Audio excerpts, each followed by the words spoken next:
வெண்முரசு. சென்னா வேங்கை 74. வாசிப்பது சந்தீப். குருக்ஷேத்திரத்திற்கு வடக்கே கஜபதம் என அழைக்கப்பட்ட மேட்டு நிலத்தில் அமைந்திருந்த திருதராஷ்டிரின் பெரிய கூடாரத்திற்கு வெளியே சஞ்சயன் கைகளைக் கட்டியபடி காத்து நின்றான். உள்ளே அவரை சங்குலன் அணிவித்து ஒருக்கிக் கொண்டிருந்தான். அவர்கள் ஒருவருக்கொருவர் பேசிக்கொள்வது மிக அரிது என்று சஞ்சயன் அறிந்திருந்தான். பெரும்பாலும் தனக்குள் என திருதராஷ்டிரே பேசிக்கொள்வார். சங்குலன் எப்போதாவது மறுமொழி இருத்தால் கூட அதுவும் திருதராஷ்டிரின் குரல் என்றே கேட்கும். வெளியே நின்றிருப்பவர்களுக்கு உள்ளே இருவர் இருக்கும் உணர்வே எழாது. இருவரும் பேரிடலும் எடைமிக்க கால்களும் கொண்டவர்களாயினும் யானை போல் ஓசையிலாது நடப்பவர்கள். ஆகவே அவ்வுரையாடல் ஒலி மிகையாக கேட்கும். ஒருக்கங்கள் முடிந்ததை அறிவிக்கும் பொருட்டு கைகளால் சங்குலன் இருமுறை கதவைத் தட்டியதும் சஞ்சயன் கைகளை விலக்கி தலைவணங்கி நின்றான். உள்ளிருந்து நிமிர்ந்த பேரிடலுடன் வெளியே வந்த திருதராஷ்டிரர் பெருமூச்சுடன், "சஞ்சயா, என்ன செய்கிறாய்?" என்றார். சஞ்சயன் அருகே சென்று வணங்கி, "இங்குளேன், அரசே" என்றான். அவன் தோளில் கை வைத்து, "பொழுது புலர்ந்துவிட்டதா?" என்று திருதராஷ்டிரர் கேட்டார். "புலர்ந்து கொண்டிருக்கிறது. இன்னும் 2 நாழிகை ஆகும் முதல் ஒளி எழுவதற்கு" என்றான் சஞ்சயன். "அப்படியென்றால் கரிக்கிருட்டு" என்றார் திருதராஷ்டிரர். சங்குலன் தலைவணங்கி அவர்கள் செல்லலாம் என்பதை அறிவித்தான். அவ்வசைவின் காற்றை ஏற்று சங்குலனை நோக்கி செவிதிருப்பிய பின், "இவன் வரவில்லையா?" என்று திருதராஷ்டிரர் கேட்டார். "இல்லை அரசே, நாம் இருவர் மட்டுமே அங்கு செல்கிறோம். வேறெவரும் செல்ல ஒப்புதல் இல்லை" என்றான் சஞ்சயன். "செல்வோம்" என்றார் திருதராஷ்டிரர். அவரது வலக்கையைப் பற்றி அழைத்துச் சென்று அங்கே காத்து நின்றிருந்த தேரை அணுகினான். அதன் பக்கவாட்டிலிருந்த படியை விரித்து கீழிறக்கினான். திருதராஷ்டிரர் போர்த்தேருக்கு பழகிவிட்டிருந்தமையால் படியில் கால் வைத்து அதன் அமைப்பை உணர்ந்தபின் ஒரே மூச்சில் ஏறினார். பீடத்தில் எடையுடன் அமர்ந்து கால்களை நீட்டி கைகளை பீடத்தில் வைத்து முதுகை நன்கு சரித்து தலையை மேலே தூக்கி, "தெய்வங்களே" என்று முனகினார். படிகளினூடாக ஏறி உள்ளே சென்று படிகளை மடித்து பின்னால் வைத்து பாகனிடம் செல்லலாம் என்று சஞ்சயன் கை காட்டினான். பாகன் சவுக்கு முனையால் புரவிகளைத் தொட அவை குளம்போசை எழுப்பியபடி விரைவு கொண்டன. காற்று குளிராக வந்து ஆடைகளை படபடக்கச் செய்தது.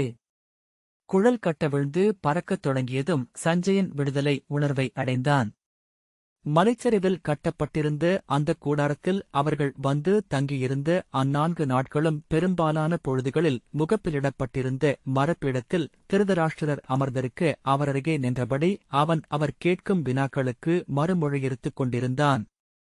2 நாள் கழிந்த பின்னர் ஒரு கணம் அவன் உணர்ந்தான், அவர் மீள மீள 5 கேள்விகளையே கேட்டுக் கொண்டிருக்கிறார் என்று.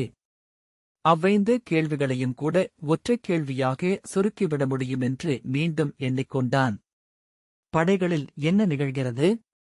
ஆனால் அவர்கள் இருந்த கூடார முகப்பிலிருந்து மிகத் தொலைவில் ஆழத்தில் குருக்ஷேத்திரமாக ஆகும் செம்மண் வெளியின் சரிவு மட்டுமே தெரிந்தது. இருபுறமும் நிலை கொண்ட படைகளின் ஓசை அங்கு ஒரு சிறு வண்டுக்கூடு இருப்பது போல் தோன்றச் செய்தது. "இங்கிருந்தால் எதுவும் தெரிவதில்லை அரசே" என்று அவன் பலமுறை சொன்ன பின்னரும் என்ன நிகழ்கிறது என்று திருதராஷ்டிரர் கேட்டுக்கொண்டே இருந்தார். "என்ன செய்கிறார்கள்?" என்று சலித்துக் கொண்டார். மீண்டும் ஒரு சொல்பரிமாற்றம் நிகழ்ந்து போர் தவிர்க்கப்படுமென அவர் எதிர்பார்க்கிறாரா என அவன் எண்ணிக்கொண்டான். ஆனால் அவர் அவ்வாறு சொல்லவில்லை. உடலோ உள்ளமோ எங்கும் அமரவியலாதவராக இருந்தார். அவர் துயின்றுவிட்டார் என்று குரட்டையொலி கேட்டு அவன் புரிந்து கொண்டான். அவர் இரவில் துயில்வது மிக அரிதாகிவிட்டிருந்தது. ஆகவே பகலில் எண்ணங்களில் அமையும் போதெல்லாம் துயிலில் மூழ்கி குரட்டை ஒலி எழுப்பினார். முழு துயில் உடலை அழுத்துகையில் அந்த எடையாலேயே விழித்துக் கொண்டு உரத்த குரலில் மூச்சிறைத்து இருமி தன்னை உணர்ந்தார். ஒவ்வொரு முறை துயில் விழிக்கும் போதும் அவர் நெஞ்சில் ஒரு வேல் பாய்ந்தது போல் உடலில் விதிர்ப்பு பரவுவதை அவன் பார்த்திருந்தான். துயில் நீப்பினால் அவர் உடல் வெளிரி மெலிந்திருந்தது. வாய் உலர்ந்து மடிந்திருக்க பெரிய வெண்பற்கள் எழுந்து வெளியே நீட்டியிருந்தன. பெரும்பாலான பொழுதுகளில் அவர் சீற்றம் கொண்டிருப்பதாக தோன்றச் செய்தது அது. அவன் அறிந்திருந்து திருதராஷ்டிரர் அவ்வுடலுக்குள் தன்னை இழுத்துக் கொண்டு மறைய உள்ளே சிறு விதையென உறங்கிய பெரிதொருவர் எழுந்து அவ்வுடலில் பரவி முன்னால் நிற்பது போல இருந்தது. திருதராஷ்டிரர் உடலில் எப்போதும் ஓர் அழகு இருப்பதை அவன் கண்டிருந்தான். அவ்விழிகளின் வெறுமை உருவாக்கும் துணுக்குரலை விழி கடந்து சென்றுவிட்டதென்றால் ஒவ்வொன்றிலும் தணியாத ஆர்வம் கொண்ட ஒரு பேருருவச் சிறுவனை அவரில் கண்டடைய முடியும். மைந்தரையோ விலங்குகளையோ தொடுகையில் அவர் முகத்திலெழும் கனிவுக்கு நிகரான பெரிதொன்றை மானுட முகத்தில் அவன் கண்டதில்லை. இப்போது அவரால் ஒரு குழவியை தன் மடியில் எடுத்து வைத்து கனிந்து முத்தமிட முடியும் என்று அவனுக்கு தோன்றவில்லை. விழித்துக் கொண்டு திருதராஷ்டிரர் இரு தொடைகளிலும் கைகளால் அறைந்தபடி எங்கிருக்கிறோம் எங்கிருக்கிறோம் என்றார். சென்று கொண்டிருக்கிறோம் அரசே என்றான் சஞ்சயன். இங்கிருந்து படைகள் தெரிகின்றனவா என்று அவர் கேட்டார். இவ்விருளில் எங்கிருந்தாலும் படை தெரியாது என்றான் சஞ்சயன். விடிந்து கொண்டிருக்கிறது என்றாய் என்றார். இரவு என்பது விடியலின் முன்வடிவம். உள்ளத்தில் விடிவு தொடங்கி நெடும்பொழுதுக்குப் பின்னரே முதல் ஒளி வந்தடைகிறது என்றான் சஞ்சயன். மூடன் மூடன் என்று கூறியபடி தன் இரு தொடைகளிலும் அவர் அறைந்து கொண்டார். தேர்ச்சகடம் சீராக ஒலித்தது. வளைவுகளில் நிறுத்துக்கட்டைகள் உரசி முனகின. இன்னும் நெடுந்தொலைவா என்றார். அணுகிக் கொண்டிருக்கிறோம் என்றான் சஞ்சயன். அதுவும் இதைப் போலத்தான் அல்லவா? நாம் அணுகத் தொடங்கிய பின்னரே பாதை குறுகத் தொடங்குகிறது என்றார் திருதராஷ்டிரர். சஞ்சயன் புன்னகைத்தான். அவன் புன்னகைப்பதை விழியின்மையாலேயே அவரால் உணர முடியும். அது அவரை சற்றே எளிதாக்கியது. அறிவிலி, உனக்கு சொற்கள் விளையாட்டுப் பொருட்கள். வெளியே சென்று உலகை அறியாதவன். நீ அறிந்ததெல்லாம் நூல்களில் இருந்து. இருந்த இடத்திலிருந்தே சொல்லாடி இதோ பொருளின்மையை நோக்கி சென்று கொண்டிருக்கிறாய் என்றார் திருதராஷ்டிரர். இன்று கண்முன் நிகழ்வு பெருக்கை காணவிருக்கிறாய். ஆம் அரசே, சொல்லில் இருந்து காட்சிகளை உருவாக்குபவன் நான். இன்று முதல் காட்சிகளில் இருந்து சொல்லை உருவாக்க வேண்டும் என்றான் சஞ்சயன். திருதராஷ்டிரர் மீண்டும் பெருமூச்சுடன் தளர்ந்து விடியும்போது நாம் அங்கிருப்போம் என்றார். ஆம் என்று சஞ்சயன் சொன்னான். அங்கிருந்தால் படைகள் நன்கு தெரியுமா என்று அவர் கேட்டார். நன்கு தெரியுமிடத்திலேயே நோக்குமாடம் அமைக்கப்பட்டுள்ளது என்றான் சஞ்சயன். அங்கு பீதர் நாட்டிலிருந்து வரவழைக்கப்பட்ட தொலைநோக்கு ஆடியொன்று பொருத்தப்பட்டுள்ளது. அதனூடாக நாம் தேவர்களுக்கிணையாக விழிகளைப் பெற முடியும். நெடுந்தொலைவை அங்கிருந்தே பார்க்க முடியும் என்றான். ஆடியினூடாகவா என்று அவர் கேட்டார். நீர்த்துளியை அழுத்திப் பரப்பியது போன்றது அது என்றார்கள். நான் இன்னமும் அதை பார்க்கவில்லை என்று அவன் சொன்னான். ஆம், நீர்த்துளியினூடாக நோக்கினால் பொருட்கள் அண்மையில் வரும் என்று நான் கேட்டிருக்கிறேன் என்று திருதராஷ்டிரர் சொன்னார். 2 நீர்த்துளிகளை ஒன்றன்பின் ஒன்றென வைத்தால் தொலைவு அவ்விரண்டிற்கும் நடுவே பல மடங்கு மடிந்து சுருங்கிவிடுகிறது என நான் கண்டுள்ளேன். அண்மையும் செய்மையும் தங்களை நிலைமாற்றிக் கொள்கின்றன என்றான் சஞ்சயன். பீதர்கள் இப்பருவெளியுடன் ஓயாது விளையாடிக் கொண்டிருக்கிறார்கள் என்றார் திருதராஷ்டிரர். சஞ்சயன், நமது முனிவர்கள் தங்கள் அகத்துடன் விளையாடுவது போல என்றான். நம் முனிவர்கள் ஊழ்க்கத்தில் சென்று அடைந்த அனைத்தையும் கையிலும் கருத்திலும் தொட்டு அடையும் பொருள்வழியில் அலைந்தே பீதர்களும் அடைந்திருக்கிறார்கள். தேர் மலைப்பாதையின் வளைவினூடாக வளைந்து சென்று கொண்டிருந்தது. புறவிகளின் கால்பட்டு தெரித்து சில கூழாங்கற்கள் மலை விளிம்பினூடே உருண்டு ஆழம் நோக்கிச் சென்றன. பாதை மேலேறிச் சென்றமையால் புறவிகள் மூச்சிறைத்து மெல்ல விரைவழிய மேலும் மேலும் அவற்றை சாட்டையால் அடித்து ஊக்கி முன் செல்லச் செய்தான் பாகன். அவர்கள் எங்கிருக்கிறார்கள் என்று திருதராஷ்டிரர் கேட்டார். அவர் கேட்பதை புரிந்து கொண்ட சஞ்சயன், நேற்று ஒற்றர்களை அனுப்பி செய்தி கொண்டு வரச் சொன்னேன். பாஞ்சால பேரரசி திருபதியும் பாண்டவர்களின் அன்னை குந்தியும் குருக்ஷேத்திரத்திற்கு வெளியே பாண்டவர்களின் படைகளுக்குப் பின்னால் மிருண்மயம் என்னும் சிற்றூரில் தங்கியிருக்கிறார்கள் என்றான். என்றார் திருதராஷ்டிரர். அங்கிருந்து ஒவ்வொரு நாளும் 100 புறாக்கள் பாண்டவர் படைகளுக்கு சென்று மீள்கின்றன. அங்கு நிகழ்வன அனைத்தையும் ஒற்றர்களினூடாக தெரிந்து கொண்டிருக்கிறார்கள். ஒவ்வொரு நாளும் ஆணைகளை இடுகிறார்கள் என்றான் சஞ்சயன். வேறு பெண்டிர் எவரும் உடனில்லையா என்று திருதராஷ்டிரர் கேட்டார். 2 சேடியர் உள்ளனர். அரச குடியினர் எவருமில்லை என்றான் சஞ்சயன். இப்போரை நிகழ்த்துபவர்கள் அவர்கள் இருவரும்தான் என்று திருதராஷ்டிரர் சொன்னார். பாண்டவரின் படை ஒரு பெருந்தேர். தேரொட்டியின் இடத்தில் குந்தி அமர்ந்திருக்கிறாள். தேர்தட்டில் வில்லுடன் நிற்பவள் பாஞ்சாலத்து அரசி. மீண்டும் பெருமூச்சுடன் கைகளை உரசிக்கொண்டு வெல்லப் போகிறவர்கள் அவர்களே. ஆனால் வெல்வதென்ன என்று அவள் இன்னும் அறிந்திருக்கவில்லை என்றபின் தெய்வங்களே, மூதாதையரே என்று முனகியபடி மீண்டும் பீடத்தில் அசைந்து அமர்ந்தார். தேர் மிக மெல்ல சென்று கொண்டிருந்தது. மலை உச்சியில் தனித்த விண்மீன் போல தெரிந்த ஒளியைக் கண்டு சஞ்சயன் அணுகிவிட்டோம். நோக்குமாடத்தின் நெய்விளக்கு தெரிகிறது என்றான். இன்னும் எத்தனை பொழுதாகும் அங்கு சேர? என்றார் திருதராஷ்டிரர். முதல் முகில் ஒளி கொண்டு விட்டது அரசே. நாம் அங்கு சென்று அமர்கையில் கீழே ஒளிபறந்துவிடும் என்றான் சஞ்சயன். திருதராஷ்டிரர் விடிவது என்பதன் பொருளே மாறிவிட்டது என்றார். அவன் திரும்பி வானத்தை நோக்கிக் கொண்டிருந்தான். எத்தனை விரைவில் ஒன்றிலிருந்து ஒன்றென முகில்கள் பற்றிக் கொண்டன என்று வியந்தான்.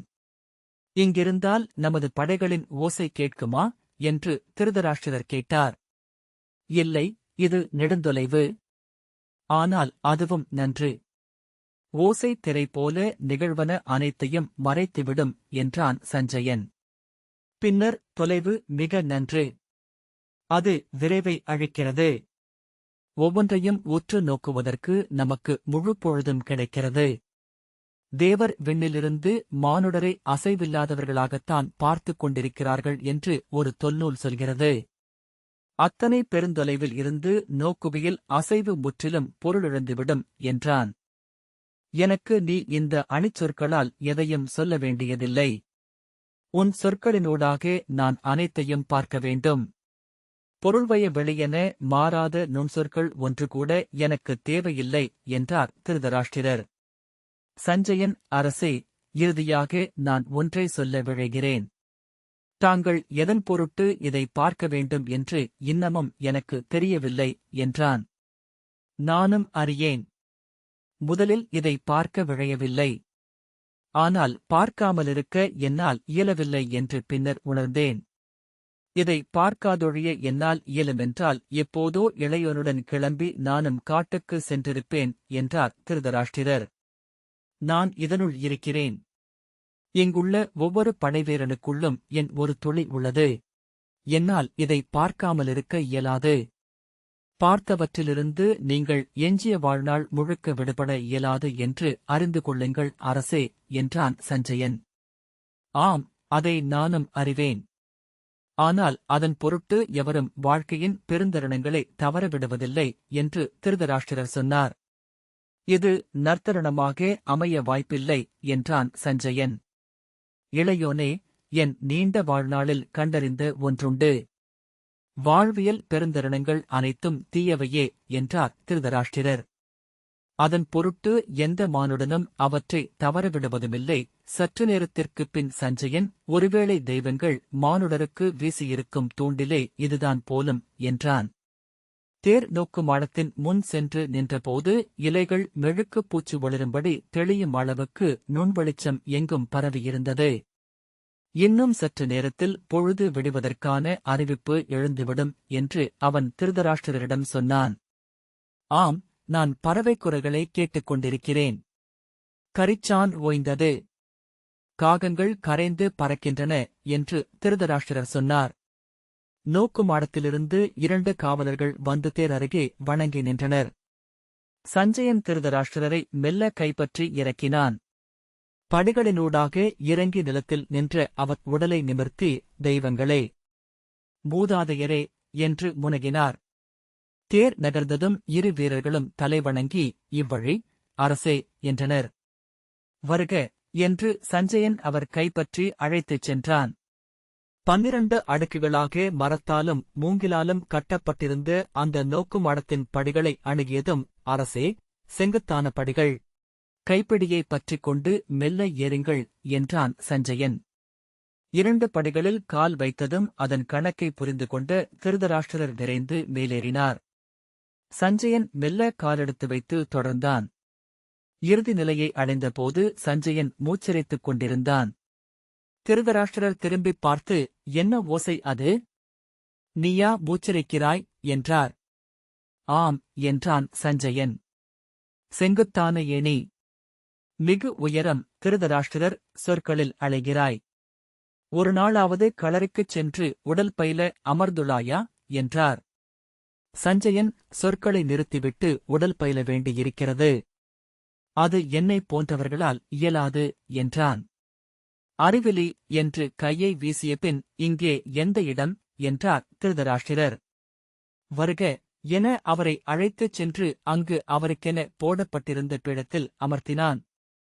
அவர் கால்களை முன்னால் நீட்டிக்கொள்ளும் பொருட்டு குறும்பீடத்தை முன்னால் நகர்த்தி வைத்தான். முழுநாளும் தாங்கள் இங்கு அமர்ந்திருக்கலாம் அரசே. வெயில் தங்களைத் தொடாதபடி மேலே யானை தோல் கூரையிடப்பட்டுள்ளது. நோக்கு நெடுந்தொலைவை சென்றடையும் பொருட்டு முப்புறமும் முற்றிலும் திறந்திருந்தாலும் வெயிலுக்கேற்ப நாம் கூரையை சாய்த்து வைக்கலாம் என்று சஞ்சயன் சொன்னான். சுற்றும் நோக்கி, இதோ தோல் போர்வையிட்டு மூடப்பட்டிருப்பதுதான் பீதர் நாட்டு தொலைநோக்கி என்று எண்ணுகின்றேன் என்றான். கீழிருந்து வந்து ஓரமாக நின்ற பீதர் நாட்டு ஏவலன் ஆம் என்று தலைவணங்கினான். சஞ்சயன் காட்டுக என்றான். பீதர் நாட்டு ஏவலன் அருகே வந்து அத்தோல் போர்வையை விலக்கினான். நீண்ட அமரப்பலகையின் முதல் முனையில் பெரிய குவியாடி பொருத்தப்பட்டிருந்தது. அதற்குப் பின்னால் சற்று சிறிய இன்னொரு குவியாடி இருந்தது. முதல் ஆடி மெலிந்து பறந்ததாகவும் 2ஆம் ஆடி குவிந்து உருளை போலவும் இருந்தது. 2 பெரிய நீர்த்துளிகளேதான் என்று அவன் திருதராஷ்டிரரிடம் சொன்னான். உளக்கிளர்ச்சி தெரியும் குரலில், பனிக்கட்டியில் செய்யப்பட்டவை என எண்ணுக. முற்றிலும் ஒளி ஊடுருபவை. இங்கிருந்து நோக்குகையிலேயே வெளியே தெரியும் காட்சி அதற்குள் சுருங்கி சுழன்று சுழி என்று ஆவதை என்னால் காண முடிகிறது என்றான். பீதர் நாட்டு ஏவலன் 2வது ஆடிக்குப் பின்னால் இடப்பட்ட சிறிய பீடத்தில் அமர்ந்தான். அதன் முன் அமைந்த சிறிய குழிவளைவின் மீது தன் தாடையைப் பதித்து 2வது ஆடியினூடாக ஒரு கண்ணை மூடி மறுகண்ணை கூர்ந்து பார்த்து ஆடிகளை முன்னும் பின்னும் நகர்த்தி சீரமைத்தான். தாங்கள் அமர்ந்து பார்க்கலாம். தங்கள் விழிநோக்கின் அளவுக்கேற்ப என்னால் ஒழுங்கு செய்ய இயலும் என்றான். அவன் எழுந்து கொள்ள சஞ்சயன் சிறுபிடத்தில் அமர்ந்து தாடையை அதில் பதித்து வைத்துக் கொண்டான். அவன் கண்களுக்குள் நேரடியாக ஒளிவிழக் கூசி விழிகளை விலக்கிக் கொண்டான். பின்னர் நீர்வழியும் கண்களை துடைத்தபடி மீண்டும் நோக்கினான். முதலில் அவனுக்கு கண்கூசும்படி உடைந்த காட்சிகளின் சுழல் மட்டுமே தெரிந்தது. தங்கள் விழி இன்னும் இவ்வாடிகளை புரிந்து கொள்ளவில்லை. கூர்ந்து நோக்குக. உளம் அதில் ஒருங்கட்டும். மெல்ல காட்சிகள் தெளியத் தொடங்கும். அதன் பின் இந்நெடுந்தொலைவை விழிகடந்து சென்று நோக்குவீர்கள் என்று பீதர் நாட்டு ஏவலன் சொன்னான். 2 ஆடிகளையும் அவன் அணுவணுவாக நகர்த்தி ஒன்றுடன் ஒன்று இணையச் செய்து கொண்டிருந்தான். காட்சிகள் வளைந்தும் நெளிந்தும் இழுபட்டும் குவிந்தும் உருமாறிக் கொண்டிருந்தன. ஒரு கணத்தில் எதையோ அடையாளம் கண்டு கொண்ட சஞ்சயனின் உள்ளம் திடுக்கிட்டது. பொறு என்று கை காட்டினான். பின் மெல்ல மெல்ல என்று ஆடிகளை நகர்த்தும்படி கை காட்டினான். போதும் என்று கை காட்டிய பின் விழிகள் பொருந்தியிருக்க அசைவற்று அமர்ந்தான். பின்னர் விழி விலக்கிதான் பார்த்ததென்ன என்று அவன் உளங்கூர்ந்தான். மீண்டும் நோக்கினான். அது குரங்கு முத்திரை பொறிக்கப்பட்ட கொடி. குரங்கு கொடி என்றான். பின்னர் அவனே கை நீட்டி ஆடிகளை மெல்ல நகர்த்தினான். இளைய பாண்டவர் அர்ஜுனரின் தேர் என்றான். திருதராஷ்டிரர் படைமுகப்பில் நிற்கிறார்களா என்றார். ஆம் பேரரசே, அவர்களின் தேர் படைமுகப்பில்தான் நின்றுள்ளது என்றான் சஞ்சயன். ஆடியை கீழே சரித்து தேரை முழுவதும் பார்த்து அவர் தேர்தட்டில் அமர்ந்திருக்கிறார். தேரை இளைய யாதவர் ஓட்டிக் கொண்டிருக்கிறார் என்றான். இளைய யாதவனா என்று திருதராஷ்டிரர் கேட்டார். ஆம், அவர்தான். நன்கு தெரிகிறது. இங்கிருந்து புறவிகளின் குழம்புகளைக் கூட நோக்க முடிகிறது. அவற்றின் விழிகளை, குஞ்சி முடிகள் ஒவ்வொன்றையும் பார்க்க இயல்கிறது என்றான். இளைய யாதவர் தேர்தட்டில் சவுக்குடன் அமர்ந்திருக்கிறார். இடையில் அவருடைய வெண்சங்கு. சூதர்களுக்குரிய வகையில் குழல் சுழற்றிக் கட்டியிருக்கிறார், அதில் பீலி சூடியிருக்கிறார் என்றான். ஆழிக் கொண்டிருக்கிறானே என்றார் திருதராஷ்டிரர். இல்லை, அவர் படைக்கலத்துடன் இருப்பதாக தெரியவில்லை என்றான் சஞ்சயன். அறிவிலி, அவன் படைக்கலம் இன்றி இருக்கமாட்டான். நோக்கு என்றார் திருதராஷ்டிரர். அவன் கூர்ந்து நோக்கி, இடையில் குறுவாள் ஒன்று இருப்பது போல் உள்ளது என்றான். அது குறுவாள் அல்ல, படையாழி. 8 பிறைகளாக அதைப் பிரிக்க முடியும். பீதர் நாட்டு விசிறி போல் ஒன்றென விரிக்கவும் இயலும். இப்போர்க்களத்திலேயே கொடிய படைக்கலம் அது. அது என்னிலையிலும் இடையிலிருந்து கைகளுக்கு வராமலிருக்க வேண்டும் என்றார் திருதராஷ்டிரர். சஞ்சயன், நீலப்பீலி விழிதிறந்து களத்தை நோக்கிக் கொண்டிருக்கிறது என்றான். இந்த வாசிப்பை கேட்டதற்கு நன்றி.